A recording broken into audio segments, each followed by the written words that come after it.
Because see, as a country, we don't do history very well, right?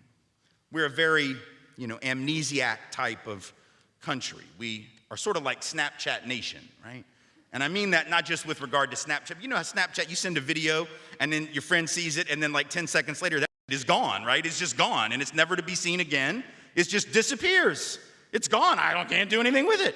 That's what we do with history. We learn history for about 10 seconds and then it's gone and we don't revisit it. We don't, metaphorically speaking, we don't take a screen cap. We don't look at it again.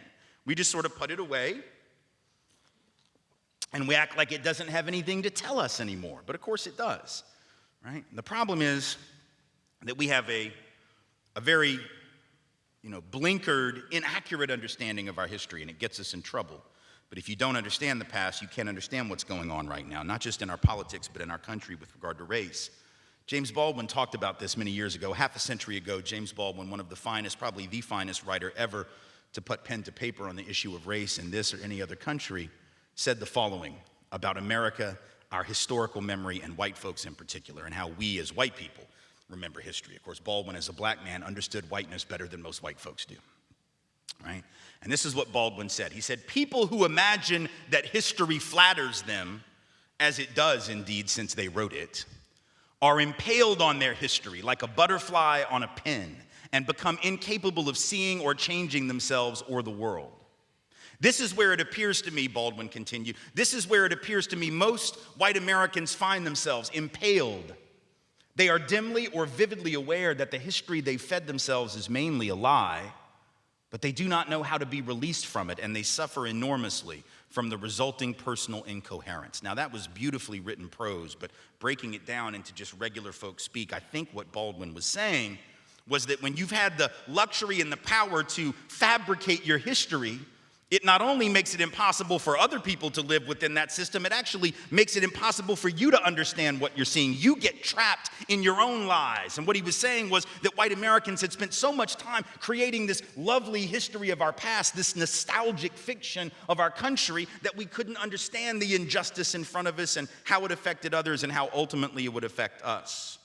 Now, what is the relevance of that today? The relevance of that pretty apparent, right? When folks walk around in hats that say, "Make America Great Again," they clearly have bought into a nostalgic narrative of America. The very nostalgic narrative about which Baldwin was writing. People who imagine that history flatters them, as it does indeed since they wrote it, make hats like that. Right?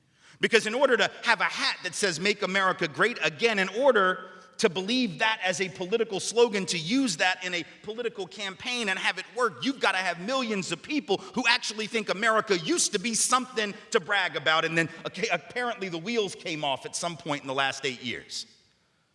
Now, when you ask these people with these hats, when was America great? Please give me a day.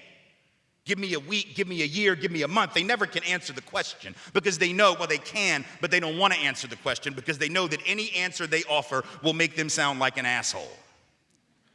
What are they going to say? Well, 1955, yeah, it sort of sounds like an asshole.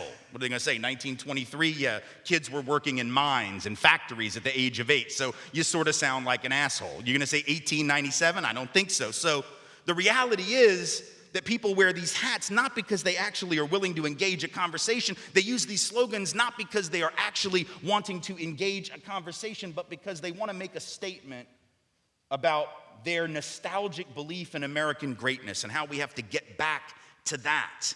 But if we don't understand our history, right, we can't understand how those kinds of themes continue to recur. If you don't understand the past, if you don't understand the predicate for what you see now, everything about today and about our politics and about inequality will confuse you. For instance, the very fact that a man can become president scapegoating other people for problems, whether it's Mexican folk, whether it's black folk in the cities, whether it's Muslims, whatever it is, right?